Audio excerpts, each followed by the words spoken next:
সেটা আমি দেখেছি। পদত্যাগ করা বা না করা সেটা তার একান্ত ব্যক্তিগত ব্যাপার। তবে আমি যে কথাটা বারবার বলছি সবাইকে, ডাকসু একটা দায়িত্বশীল জায়গায় থেকে এভাবে নিজে থেকে কানে ধরে উদ্বোস করানো তো আমার কোনোভাবে সমর্থনযোগ্য মনে হয়নি। সে একটা দায়িত্বশীল জায়গা আছে, সে যেটা করতে পারতো প্রক্টোরিয়াল বডিকে দেখে যে ধরনের সমস্যাগুলো হয়েছে সেগুলো সমাধানের জন্য সেটা চেষ্টা করতে পারতো। বাট সে যেটা করেছে সেটা আমি কখনো সমর্থন করবো না আর কি। আমার ধারণা ডাকসুর কাজ কিন্তু এই ধরনের কাজগুলো করা না, বরং আমরা প্রশাসনকে প্রেশার দিতে পারি। এবং সেন্ট্রাল ফিল্ড যেহেতু একটা বদ্ধ জায়গা, 2টা গেট আছে, ওইখানে দারোয়ানরা আছে, তারা কীভাবে মাঠে এন্ট্রি করলো সেটা কিন্তু দেখার বিষয়। এই জিনিসটাকে আমাকে এনশিওর করতে হবে, কারণ বিশ্ববিদ্যালয়ের ওই সেন্ট্রাল ফিল্ড ঢুকতে গেলে কিন্তু বৈধ আইডি কার্ড দেখায় ঢুকতে হয়। এখন যে বাচ্চারা ওখানে অলরেডি ঢুকেছে তাদের সাথে তো এরকম আচরণ করা যায় না। এবং এই ভিডিওগুলো কিন্তু এই যে আমরা ফেসবুকে বিভিন্ন মাধ্যমে দেখতে পাচ্ছি, তাদেরও তো একটা ব্যাপার আছে, তারাও চাইলে কিন্তু তাদের একটা মান মর্যাদা আছে, সেটাও তো ক্ষুণ্ণ হচ্ছে। তো এই জিনিসগুলো আমি কখনো পজিটিভলি দেখবো না। যেখানে শিশুদের বিষয়ে আসলে একদম সরকারও এটা একটা ফৌজদারি অপরাধ হিসেবে গণ্য করা হয়েছে। তো সে জায়গায় আমি এখনোই বলছি এটা কোনোভাবে গ্রহণযোগ্য না, এটা কখনোই সমর্থনযোগ্য না। আপনি কালকে আপনার বক্তব্যে একটা পর্যায়ে বলছেন যে হেমা চাকমা ডাকসুর বিস্ফোরা বলে তো হচ্ছে, সেক্ষেত্রে কি আপনি কি নির্বাচিত হওয়ার পর ডাকসুতে কাজ করতে পারছেন না বা আপনার কাজ করতে দেওয়া হচ্ছে না, একটু বিস্তারিত বলুন। আমার জায়গা থেকে আমি কাজ করছি।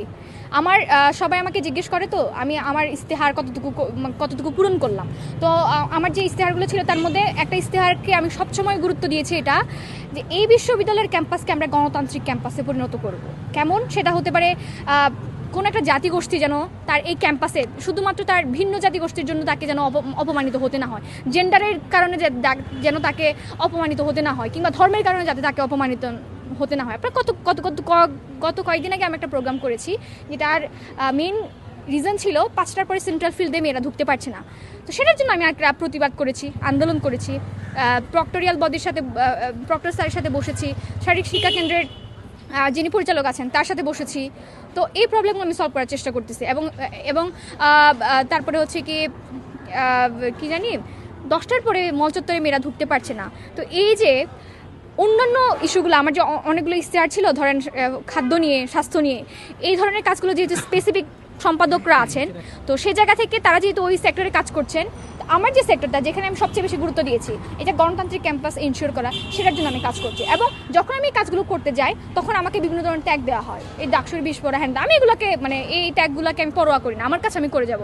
আমি এগুলো নিয়ে একটু বিচলিত নয়, এবং বরং প্রাউডলি বলতে পারবো যে যখন আমাকে সবাই এই জিনিসগুলোর জন্য আমাকে সমালোচনা করছে, তার মানে আমি ঠিক জায়গায় আছি।